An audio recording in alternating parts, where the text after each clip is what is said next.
I used to be married to my ex-wife, who is now 35 years old, and I am 34. We were together for a total of 10 years, and we were married for 5 of those years. When we were both 25 years old and had 2 children, my ex-wife and my mother-in-law convinced me to have a procedure called vasectomy. Didn't really want to do it, but my ex-wife was having a tough time with her birth control, and she was convinced that we didn't need any more children. My mother-in-law got involved and persuaded me to go through with it. She suggested that I should have some of my sperm at a special place, sperm bank, just in case we change our minds about having more kids in the future. So I went ahead and had the vasectomy. Fast forward 5 years later, I found out that my ex-wife cheated on me and became pregnant with someone else's child. At that point, I decided to divorce from her. Sadly, during the divorce, I had to give up the house that I had inherited from my grandmother when I was just 18 years old. The reason I had to give up the house is important to explain. First, it's essential to note that we didn't have a prenuptial agreement, a legal document that outlines what happens to assets in case of divorce. I didn't actually live in the house until we got married. It became our shared home after we got married. For 2 years during our divorce process, my ex-wife fought to keep the house. It had been both my home and her home for 10 years. During that time, I made many improvements and changes to the house, but I did it all for her, not for myself. I added an extension to the house for her craft room, redid the kitchen twice, updated the living room, and even had a walk-in closet built specifically for her. Because I had spent a significant amount of money on those renovations, she urged that she should have the house since I had made these changes for her benefit. When everything was settled, it seemed likely that I would have to sell the house and divide the proceeds with her. She wasn't asking for much. She just wanted to keep the home. In the end, we reached an agreement. She could keep the house, but had to cover our own legal fees, the cost associated with the divorce. I got to keep our project car, most of our assets, our savings, and some of the possession we decided to split. I did want to keep the house, but I also wanted to ensure my kids had a stable place to live, and I didn't want them to go through the upheaval of moving around while she searched for a suitable place. The person my ex-wife cheated with decided not to be involved in the child's life and chose to stay with his own family. This left the child without a father figure, and as a result, my ex-wife decided to give the child my last name. I don't know who this other man is because my ex-wife wouldn't tell me. She wants to protect his marriage. Otherwise, I would have revealed his identity. However, according to the law in our state, I am considered the child's legal father,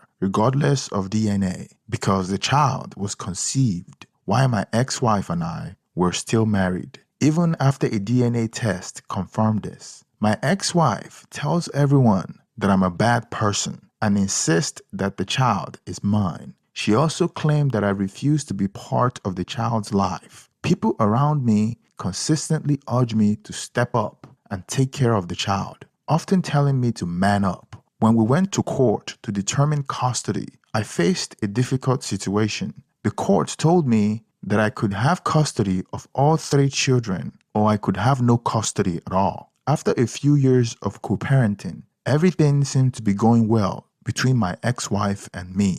Although I was providing extra child care to her, our relationship had improved. I had managed to get my life back on track, and I found happiness with someone new. We are currently engaged and very happy together. However, my ex-wife isn't pleased about my newfound happiness, so she's now trying to change custody arrangement. She keeps saying that I should have her son, along with our children, on the weekends, and insists that I make him a part of my life. My ex-wife went to the extent of making a post on Facebook where she criticized me for not doing anything for our son. She's even telling our other children that I neglect their brother and don't care about him. My fiancé believed I should let go of my reservations and take on the responsibility because it's not fair that he doesn't have a dad while my other kids do. She thinks we can handle it as a family, especially since I'm already paying child support for him. However, I simply said no and have been avoiding discussing this topic. I have been feeling upset, and it seems like nobody is supporting my decision. I have no desire to be involved in the child's life. I thought my fiancée understood my perspective, but it turns out she doesn't. She believes I'm in the wrong, and I am harboring bitterness about the situation. She insists I should give it a chance. Am I wrong for not wanting to be part of my ex-wife's affairs child's life? I will be more than willing to be a positive father figure to my ex-wife's son. All I am asking is for her to take action against the biological father for financial support, remove my name from the birth certificate, and stop telling people that I am the father. It's not an irresponsible request. I am asking her to acknowledge her mistakes so that we can move forward. I may have been upset about losing my house, but currently, the house is providing a roof over the head of my son and daughter. I am not angry about that anymore.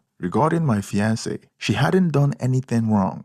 I got upset on my own, listening to her reasoning. She's a loving and caring woman with a big heart, and she sees that two people are hurting in this situation. I am grateful for all the responses I received, and I am going to focus on moving forward with my life. Hopefully, in the future, I'll be able to afford an attorney who can help resolve this situation, or my ex-wife will step up and do the right thing. To those who understand how I feel, I appreciate your support. I just hope that no one else has to go through what I have been experiencing for the past 4 to 5 years of my life. Honestly, I am not the type of person who likes confrontation. After all, she's still the mother of my children. I thought that if I allow her to vent and express her feelings as much as she needed to, eventually people will stop paying attention to it. My friends do make jokes about how she took away both my manhood and the house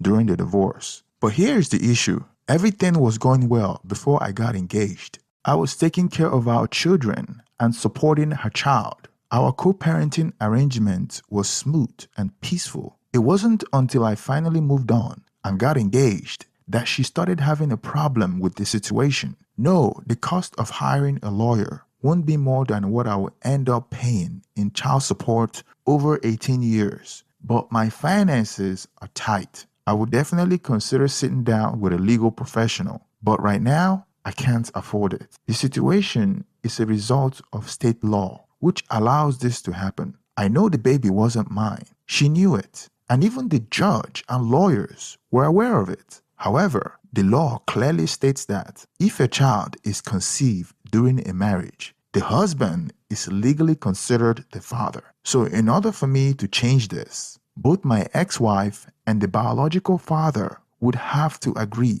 or I have to spend thousands on lawyers to handle it for me. Everything was honestly fine until my ex-wife learned I was getting married. Many of the people I know, including some men and women, understand my situation. However, my ex-wife's close circle of friends and family believe her side of the story. This has been the expectation under common law for centuries, and multiple states have similar laws. I won't specify which states I am in, but unless I have thousands of dollars to give to a lawyer, I can't change this legal situation. I do genuinely feel sorry for her son. I don't exclude him from anything. I even bring him a few gifts on Christmas every year, and when I take my kids to the movies, I make sure he comes along too. My point is that I believed she should focus her effort on encouraging the biological father to be a father to their child instead of relying on me. In real life,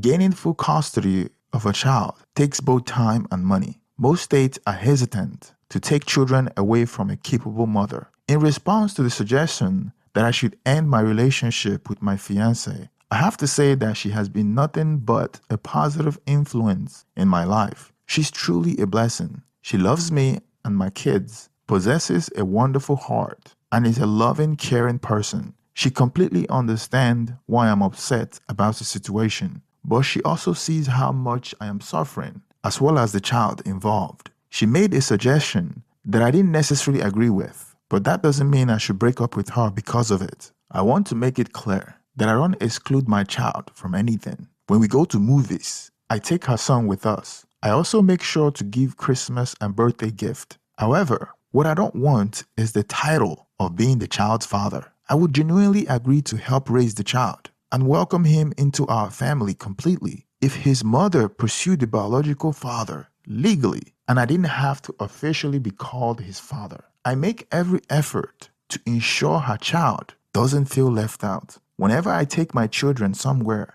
I take him along as well. The truth is, I can't legally remove myself from the birth certificate without hiring a lawyer and paying a significant amount of money for the process. It would be easier if she cooperates, but she's unwilling because she wants me to have the father role in her child's life. Unfortunately, the biological father doesn't want to take on that responsibility. In my state, the only way to challenge the situation legally is to hire a lawyer, pay a substantial amount of money, and even then, it might not be overturned. Both the biological father and mother would have to contest it, but the guy refuses to acknowledge that he even has a child. To be honest, I'll be open to co-parenting the child if my ex-wife would stop lying about the situation, take responsibility for her actions, and stop trying to force the role of father on me. Currently, I don't exclude the child. I just don't want to be officially recognized as the child's father. If she pursues the biological father for support,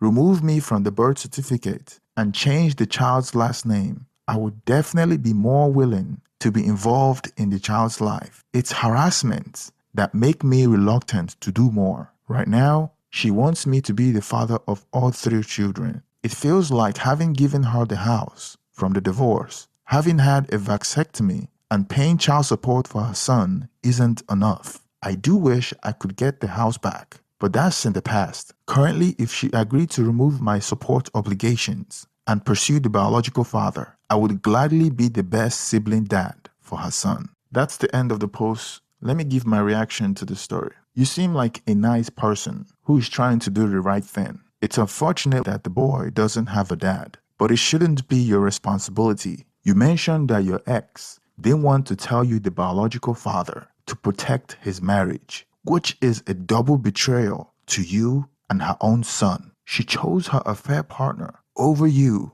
and denying her son the right to know his biological father. A truly devious woman. She's also making your life difficult, even after you're paying child support for a child that is not yours, all because you found happiness with your new fiancé and leaving her. That is why you don't negotiate with a terrorist in the first place. They will always want more because she smells weakness and sees that you're willing to supplicate to her. She wouldn't go back to the biological father because he is an a-hole. When you make things easier, people will take advantage of that, which is exactly what she's doing. To make matters worse, your new fiancé supports your ex-wife. All I can say is you have an interesting taste in relationships. I am not here to tell you how to handle your relationship with the boy, as you have already made your decision. However, it seems like you might be a person who is easily influenced and doesn't assert themselves,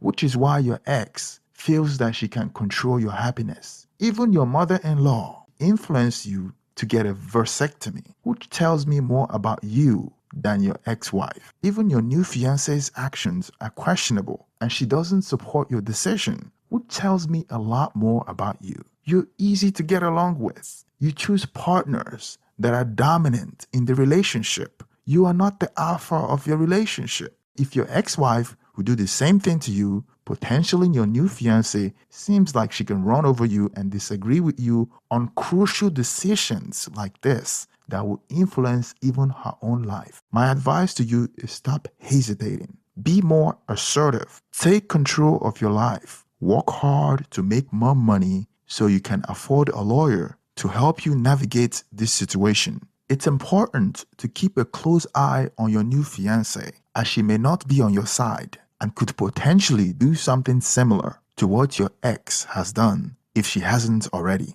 You should be very cautious about who you marry because once you're legally recognized as the father, the law can be challenging. Family law in this country is gynocentric, so it may not be wise to consider marriage again, especially after what your ex has put you through. Your ex-wife appears to be using the legal system to control you, as marriage often means surrendering certain rights and freedom, and sometimes, like in your case, even if she has an affair and have a child, which is a product of her affair, you could still be legally considered the father in many states. Unfortunately, men often have limited option to change this situation unless the biological father contests for parental rights. This is unfair to men. Even though we are in the 21st century, sometimes in the court system, it seemed like we're intentionally stuck with an outdated law to benefit one gender over the other. Here is a quote directly from a legal article to illustrate this point, and I quote,